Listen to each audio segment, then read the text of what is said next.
So this is a Taylor series expansion, but we notice that it still has error in it.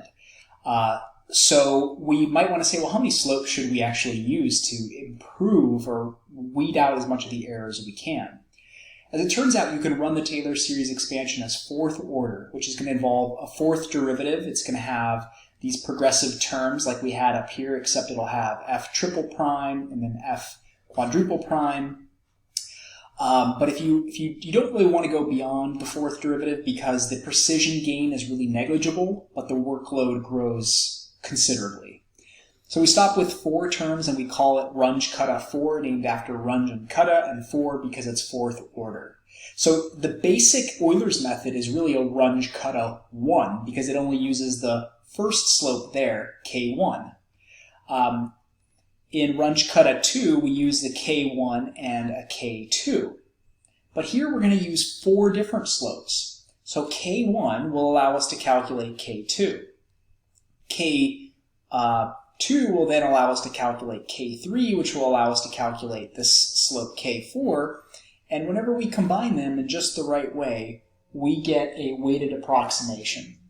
So the weighted approximation of these 4 slopes that we're going to use, so notice that 2 of them are endpoints of the interval, xk and xk plus 1, and that 2 of them are sort of these halfway in between slopes. And this is just derived using a Taylor series expansion. You might say, well, why are we using the 2 intermediate slopes in the middle? And the reason is because of the Taylor series expansion. But the weird thing here is that notice that it still takes on that same form, y sub k plus 1 equals y sub k plus h, that's our step size, but instead of saying 1/4 of the 4 slopes, we're actually going to give k2 and k3 double weights. So notice they have coefficients of 2, so we have 1 plus 2 plus 2 plus 1 is 6. So there are really 6 slopes lingering in here because it's really k1 plus k2 plus k2 plus k3 plus k3 plus k4. So we just get k2 in there twice and k3 in there twice because they hold more significant weight. H is the step size. Here are how the k's are calculated. In much the same way of the improved Euler's method, we're not going to do this by hand because it is extremely cumbersome and extremely prone to mistakes. So we're going to use technology in order to do this. Recall our ODE in example 1. We did this with with Euler's method, improved Euler's method. Euler's method really killed us. It did not provide good approximations. Improved Euler's was within 1% of the correct answer. To do a Runge-Kutta 4, we'll just go into Wolfram Alpha. So you can type in Runge-Kutta 4, and then we'll list the differential equation. You could do dy/dt if you want. This is just a little bit shorter. With the initial condition y of 0 equals 100. And then we want from t equals 0 to t equals time 4. And a step size of 1. So that's how we would input that process in here, and we just need to check the input, make sure it's been interpreted correctly. So solve that differential equation with that initial condition using fourth order Runge-Kutta method, the step size of 1 from y equals 0 to 1, this should be t equals 0 to 4, I'm not sure why it does that. In the solution plot, you see it plots the numerical and the exact solutions. That's the same curve that we saw earlier, but look at, you can't even tell the difference between the two. That's what Runge-Kutta 4 will get us. And we see that at time 4, the step size of 1 gets us to a value of 20.20. Now we see here that even for the step size of 1, this y value at time 4, the exact, recall, was actually 20.19. 20.19. So look at how close we are. We have nearly 0% error, and that is by picking a step size of 1. So already we can see that Runge-Kutta behaves a lot nicer to us than does the other one. So how small of an h is really necessary? We usually keep it at about 0.01 unless you're shooting for super high precision Anything below that, and you're not really getting much gain in precision based on what we do in this lesson and the following lessons. And computers can get really bogged down because it has to compute 4 slopes just to make one iteration. That's a lot. But then one thing that we get out of this is that now we're going to use Runge-Kutta 4 as sort of our go-to numerical tool. From here on out, we're going to use Runge-Kutta 4 if we're going to use a numerical tool at all. We can continue to decrease our step size and just check the error, make sure that step size of 0.01 is sufficiently small by choosing 0.001 and checking to see whether the change in the value that we get is considerable or not. We're going to do that next for an example. One that would actually be quite difficult to solve otherwise, and this will be our last problem. Consider a large pond that has a stream feeding into it and a stream leading out. Okay, so here's what we have. Here's our stream, our pond. We have stream leading in, stream leading out. Suppose that water flows at a rate of 1,000 gallons per hour. So here we have 1,000 gallons per 1 hour. And flows out at the same rate. So 1,000 gallons per 1 hour to keep the water level constant. However, suppose that the number of salmon swim in at a variable rate. So rather than there being a chemical coming in, what we have here, there's my best drawing of a fish I can possibly draw.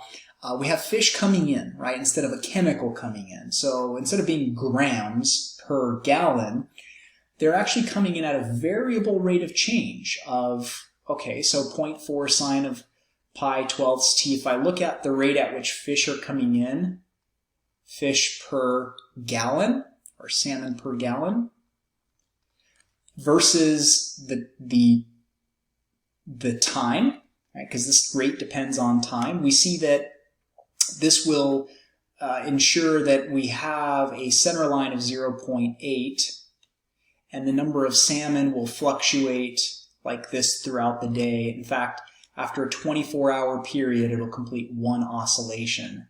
And so it'll go as high as 1.2 and as low as 0.4 fish per gallon. So what I'm going to do with that is, even though that's a function, and now this is why we're using Runge-Kutta 4, because our input concentration, so to speak, of salmon is 0.4 sine of pi over 12t plus 0.8. And the units of that are salmon per gallon.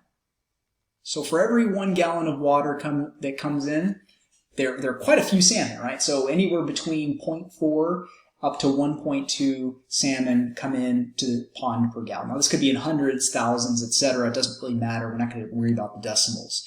But if I multiply these two rates together, notice that I get salmon per hour.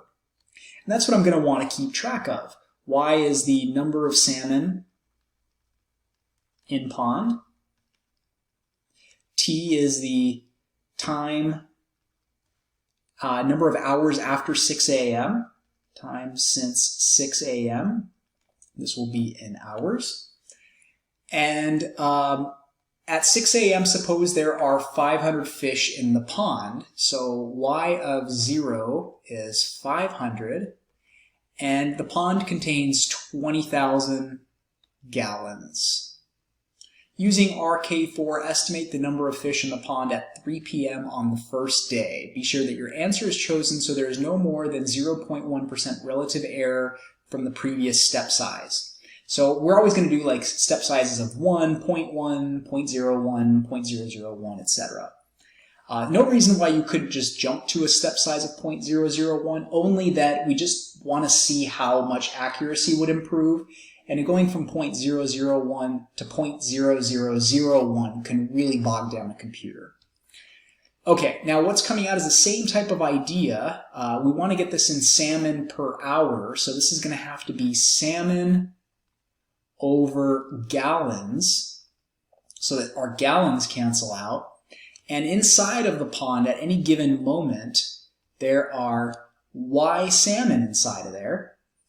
And how many gallons? Well, there are always 20,000 gallons. Now dy dt is going to be the difference between the rate in, which is going to be 1,000 times this expression.